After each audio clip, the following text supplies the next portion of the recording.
Hey everybody, we're over here at Site 2 and we're going to put in a fence for the backyard for the kids and the dogs. This is something that we've been needing to do for a long time.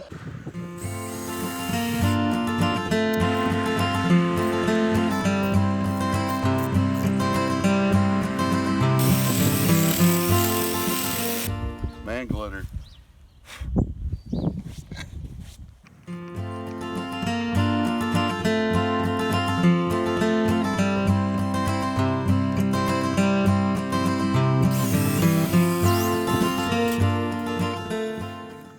When deciding where to put your holes, you want to figure out about how far off the ground you want it. We don't want it extremely high off the ground.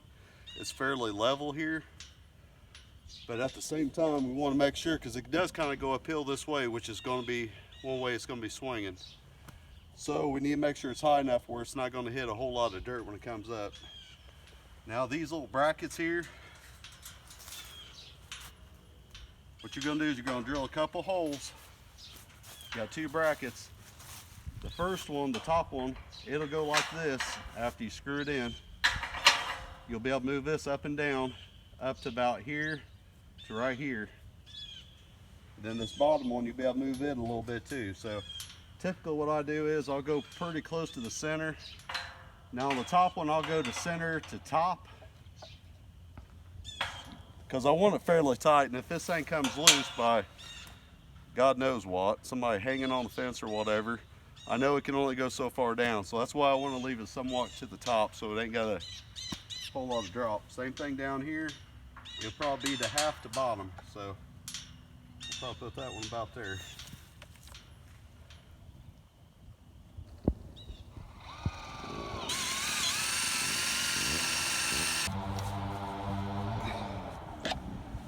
So when you're putting these in, let's say if you have this one, the top one, in further than the bottom one, the bottom one's sticking out more, what you're going to have is the end of your gate, it'll go up more. So keep that in mind whenever you're installing it. You can kind of tell with how the land is. So I went ahead and I can still turn this some more if I need to going in, but I'm not going to do that as much on this, just in case.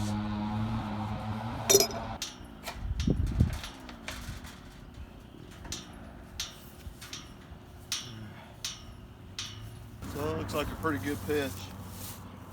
The angle and everything, it's pretty level across there, so we'll probably leave that. It'll come about right here before it hits the dirt. Now just because it's in the dirt don't mean you can still, it'll be okay. You can actually pick up the gate a little bit more. But this is nice to have, because especially by a road, which honestly I don't think it'll come to the road like I thought it would, but yeah, that's going to work out good. Important to have. Never know when you're going to need a tool.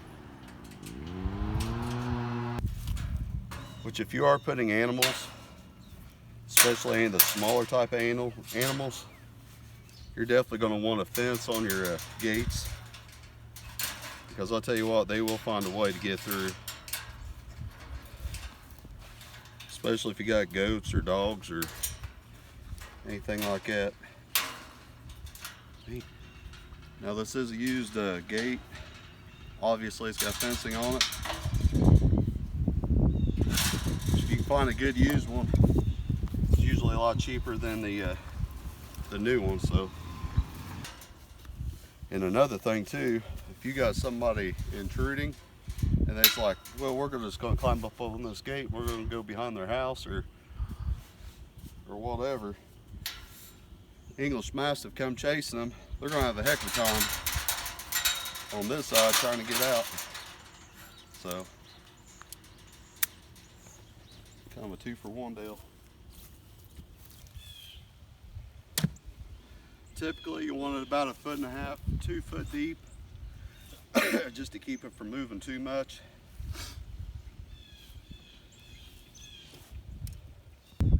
Spring is in the air. You can hear all the birds chirping. It's a little chilly out here today, but it's warming up. I seen a couple robins the other day, so we know spring's about here because they don't come back till it's about ready to warm up good. Stay warm.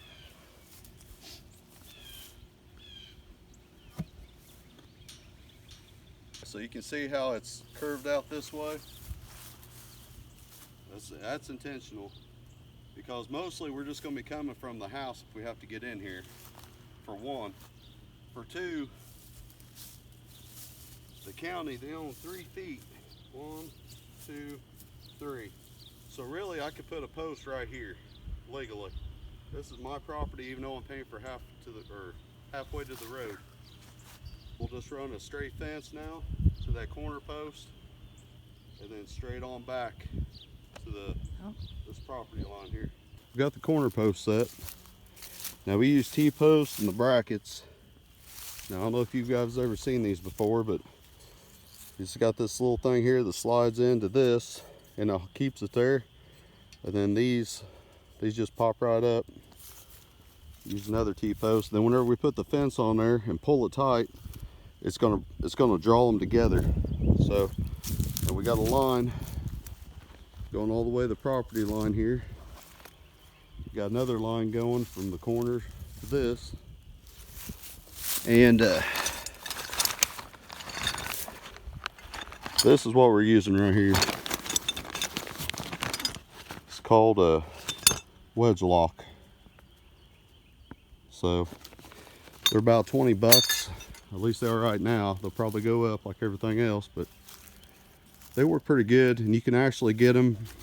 You don't want to use them for the small gates because it ain't gonna hold that much weight. But they actually got it where you can put T-post, and it's got it where it slides down over the T-post with these here, these hinges. So we may end up getting some of them for the small gates we got to put in this section. So another sign springs here. I don't know if you can see it. Looks like it's having a hard time focusing, but it's got a lot of little buds forming on this cherry tree. Now this is one we tied down last year, trying to reshape it a little bit, make it easier to get the cherries whenever they start. And I think we're going to have to get another cherry tree over here because I just don't know if it's going to be close enough to the wild cherries to pollinate them or not.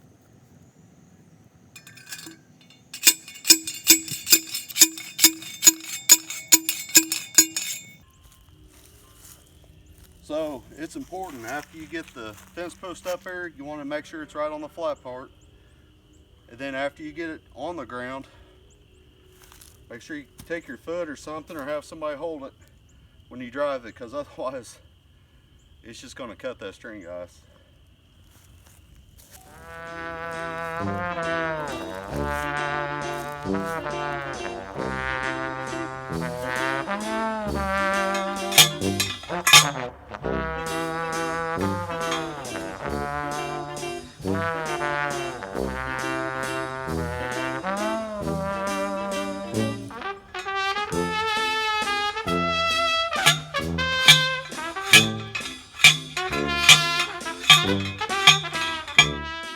Now here we might have little issues because it's a big oak tree. So, I mean, I'm looking where the roots are going, but guys, they go all over the place. It's not just straight. So we might get lucky, then again I may have to drive it into the root. Which if it goes on the root, it ain't going nowhere. And it shouldn't hurt the tree any if it does go through it. They're still dormant. Unlike that cherry tree over there, there's no blooms or blossoms on this yet, so it's still dormant, so it'll heal.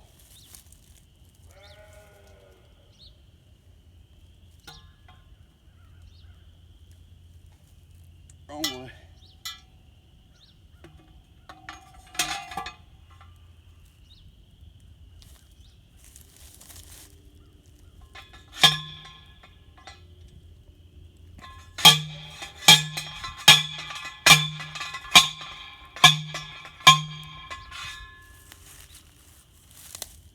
No problem, huh?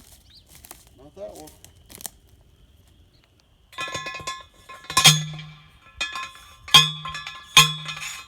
Uh-oh.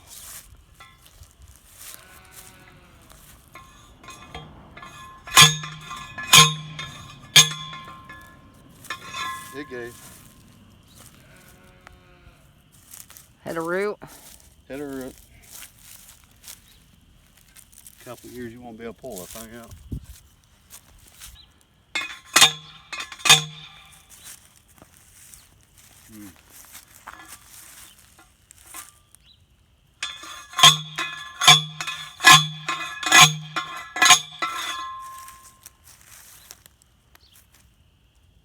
Uh-oh. What'd you do? They ain't go far enough in.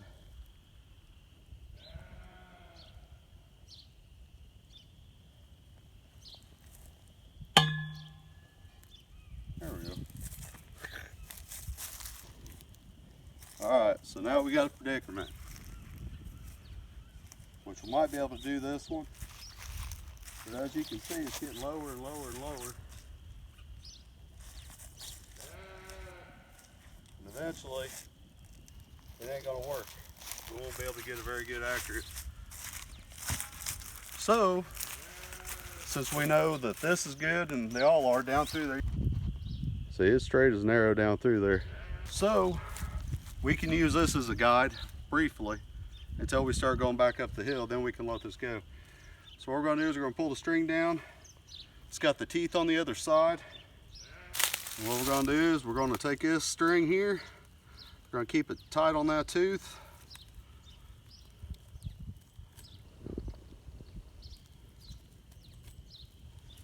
And there you go. And now you can see on down through there, we're still good. Ready to go. Now, like I said in previous, I don't know if you guys seen, which I'll show you again here in a minute, but it's got a couple little spades kind of sticking out to the side, and you want them just under the ground. All right, so this is the part that's going in the ground. So you'll want to drive it in all the way to here. Like I said, you just want these in the ground.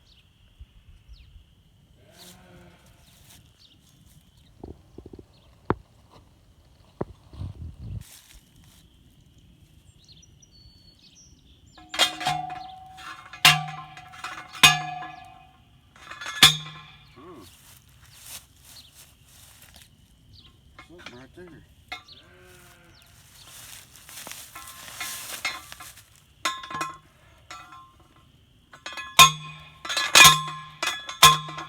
It ain't budging.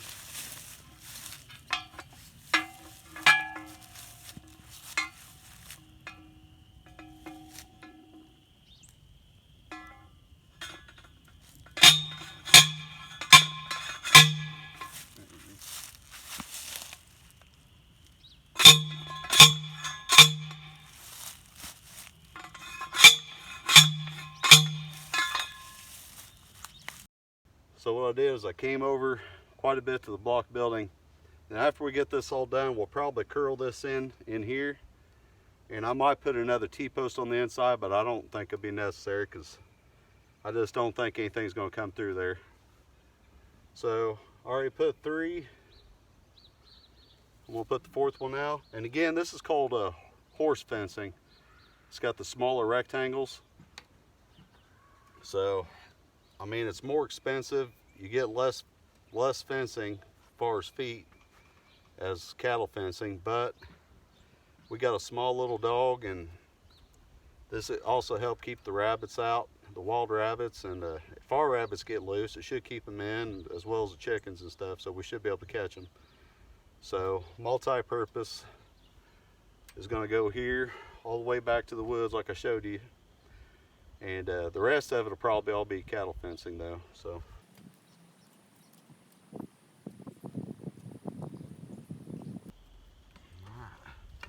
And that's that. And then like I said, we'll probably just bend this where it goes up right up against the block building. Now for the wood, nailed into the wood, we're using horseshoe nails. They come in multi-sizes. They got some really small, some really big. But I don't know if you see my thumb, but that's about how big these are.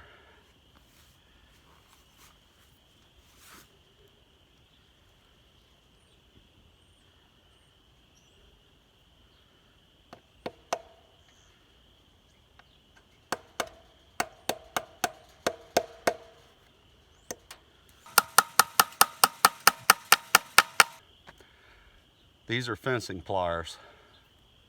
So it's got a cutter here, they'll cut the fence. It's got it where it'll hold the fence and twist it. It's got a horn on it for these clips. Let me clip out and show you.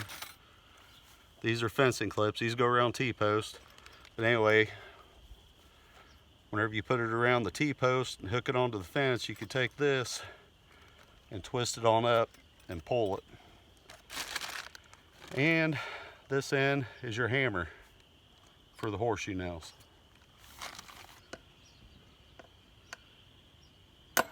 Sometimes it's better just grab a daggone hammer.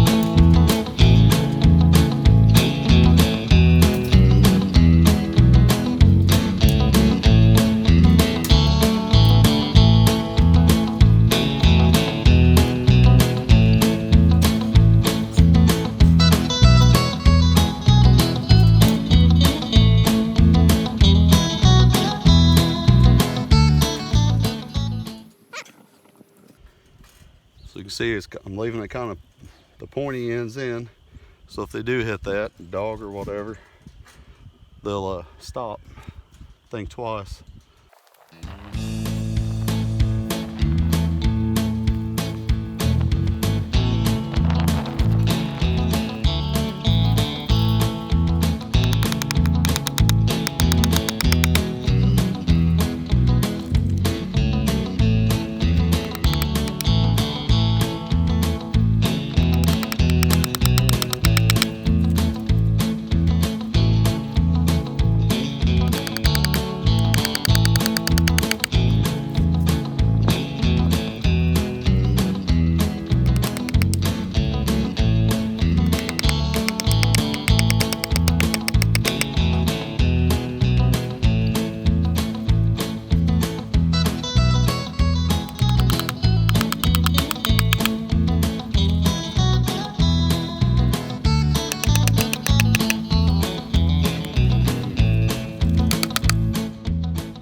So I'm by myself, so I'm gonna do what I can, just pull it by hand.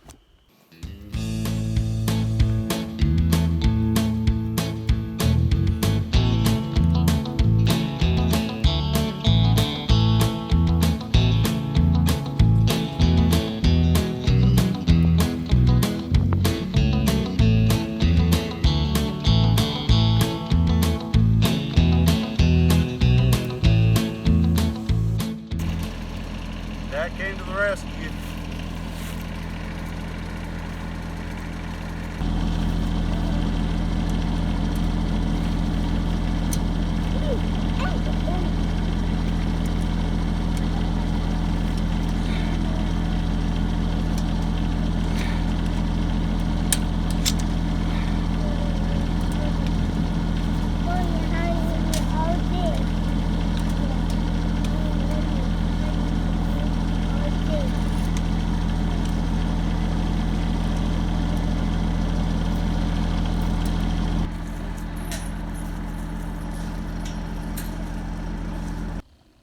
So I kind of underestimated the amount of fence that we'll need. These come in 100 feet rolls, and this is as far as we got with one roll.